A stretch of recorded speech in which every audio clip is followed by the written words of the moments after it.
There was a season in Santa Monica, and within it a time of day, when the air was so silken, the light so honeyed and ethereal that it almost made up for the lack of street parking. It was under this blue bowl of ocean air that Justine circled the block for a third time in search of a spot where she could legally abandon her car. She could not be late to new family orientation.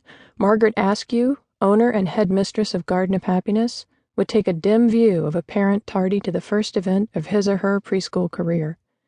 After all the mom reconnaissance Justine had conducted to secure a place for her daughter behind the school's exclusive picket fence, she was not about to christen the experience with a hairy eyeball from the woman she'd heard referred to as the Leona Helmsley of the preschool world. But where was Greg? He said he'd call when he was close so they could walk in together. She dialed him from her cell phone. "Dude, orientation starts at 6 o'clock. "Get off my back, woman. I was stuck on a conference call." Justine heard the smile in his voice and the NPR background chatter on his car radio. "Who's with Emma?" "My mom. She's checking all the expiration dates in our fridge, isn't she?"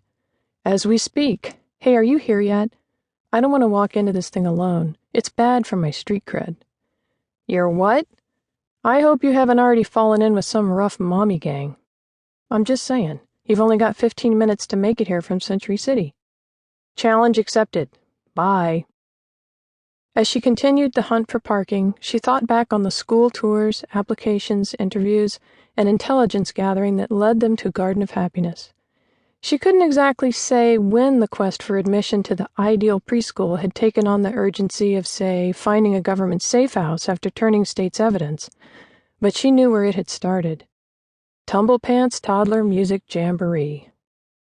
Justine made a point of staying on the fringes of the mommy cluster she observed every Tuesday morning at Emma's music activity class. She'd heard enough talk of residual C-section fat pouches, episiotomies gone awry, and recalcitrant lactation glands to reinforce her belief that it took more than some shared war stories from the birthing trenches to turn a stranger into a real friend.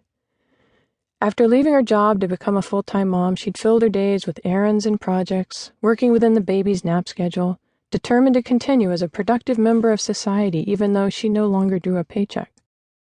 With Emma a few months shy of 2 years now, Justine felt she had a pretty good handle on the transition from the methodical world of law firm marketing to the lawless frontier of motherhood. That all changed one Tuesday morning during a frenzied rendition of Old MacDonald Had a Farm, when one of the other moms casually asked her how her preschool interviews were going. "You're already interviewing?"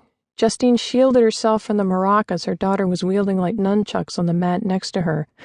"Come on! I knew we were getting close, but I thought I had a little more time before those hijinks started."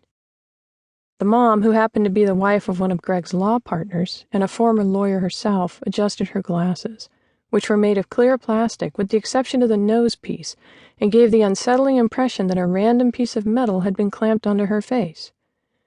"I know I've said this before, but there's a payoff to being in a top-tier baby group. You are in the loop. We calendared the admissions deadlines while we were still learning to use breast pumps." She held up a finger. "Yes, that sounds like overkill, but the fact is we live on the west side where preschool isn't something you just walk in and sign up for." She gave Emma a once-over. "The unfortunate news for you is that according to our group facilitator, there are more boy spots available this year than girl spots, at least in the schools that matter. You'll have to work around that while you're playing catch-up."